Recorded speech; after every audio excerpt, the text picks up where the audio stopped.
जय हिंद साथी। आज 5 मई है और जानते हैं 5 मई का इतिहास। कार्ल हेनरिक मार्क्स का जन्म 5 मई 1818 को पश्चिमी जर्मनी के टायर में हुआ था। वे एक सफल यहूदी वकील के बेटे थे। मार्क्स ने वॉन और बर्लिन में कानून की पढ़ाई की, लेकिन वे हेगेल और फायरबाख के विचारों से भी परिचित हुए। 1841 में उन्हें जेना विश्वविद्यालय से दर्शन शास्त्र में डॉक्टरेट की उपाधि प्राप्त की।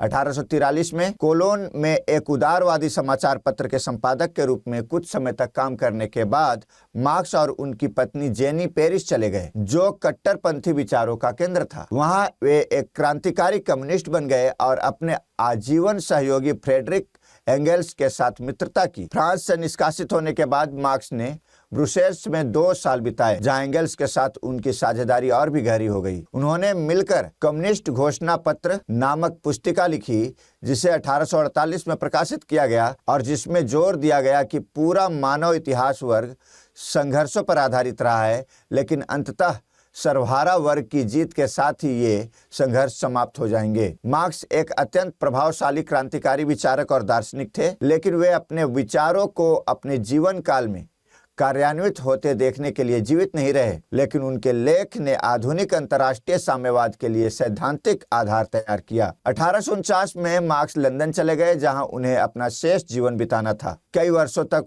उनका परिवार गरीबी में रहा, लेकिन अमीर एंगल्स ने उनकी बढ़ती समस्या तक सहारा देने में सक्षम थे। धीरे धीरे मार्क्स अपने राजनीतिक और आध्यात्मिक अलगाव से उभरे और अपनी सबसे महत्वपूर्ण कृति दास कैपिटल का निर्माण किया। इसे मजदूर वर्ग की बाइबिल का पहला खंड उनके जीवन काल में प्रकाशित हुआ, जबकि शेष खंडों का संपादन एंगल्स ने अपने मित्र की मृत्यु के बाद किया था। 14 मार्च 1883 में उनकी मृत्यु हो गई और उन्हें लंदन के हाईगेट कब्रिस्तान में दफनाया गया। इसके अलावा नेपोलियन की मृत्यु 5 मई 1821 को सेंट हेलेना द्वीप के लॉन्गवुड में निर्वासन के दौरान 51 वर्ष की आयु में हुई थी। यह पेट के कैंसर के कारण हुआ था, जो अल्सर के बढ़ने से हो गया था। धन्यवाद।